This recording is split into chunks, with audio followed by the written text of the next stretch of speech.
Have you wondered ever why we always say that equity will outperform bonds in the long run? Actually, the answer is very simple.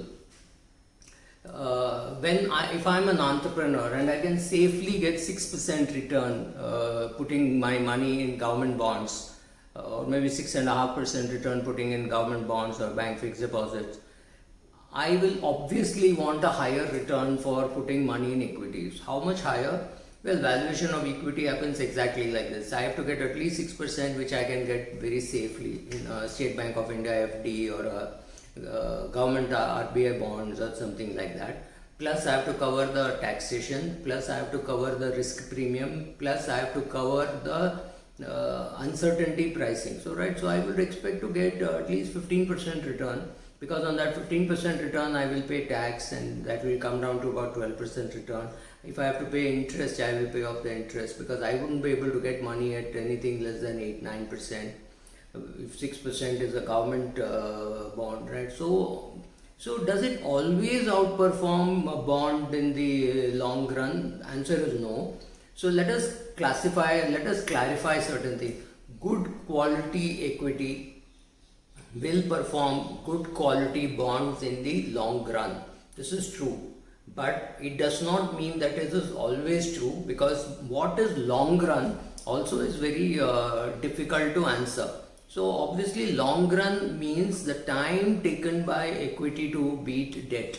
So if it takes a long time, for a long time equity is not performing well in the equity markets, it means you will have to take a longer view. You may have to take a 10-year view or a 12-year view for a long term. Whereas if equity is able to beat debt in 3 years, then 3 years could be long term. So long term, short term is largely a dynamic definition which we are unable to quantify at any point in time. So today I may say long term is 10 years, but after 2-3 years I may say, oh, in the last 3 years itself equities have beaten bonds.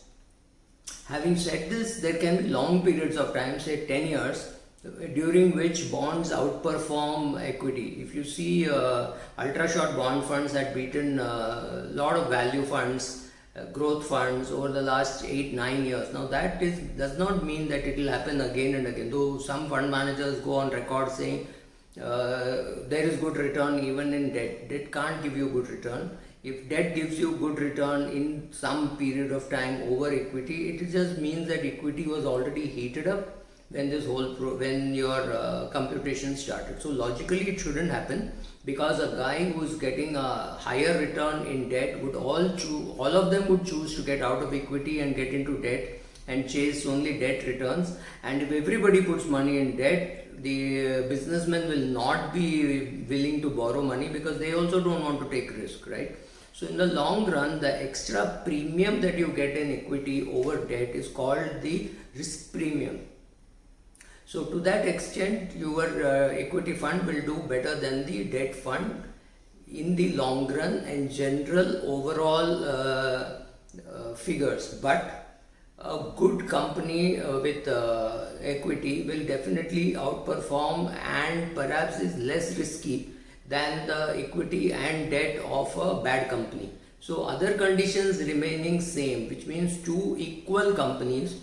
For example, the risk in Tata Steel debenture or Tata Steel equity, you can compare. You can compare Tata Steel equity to say Larsen and Toubro debt, but to compare Tata Steel equity over say an Essar or some Ispat does not make sense. No, if the starting base is their unequal companies, then you cannot compare whether their debt is risky or equity is risky. Other conditions remaining same, say a Larsen and Toubro versus a Tata Steel versus an HDFC Limited, right? Then you're talking of all good companies with good promoters, etc. Therefore, you will be able to compare their debt and their equity. You just can't compare debt and equity across a bad quality company. His equity may be far more risky than Tata Steel equity. In fact, Tata Steel debt might be much safer than his debt and his equity, and Tata Steel equity would be still safer than that bad company's debt, right? So first other conditions have to remain same, then only you can say that debt will underperform equity over long periods of time, and long is difficult to define. Thank you.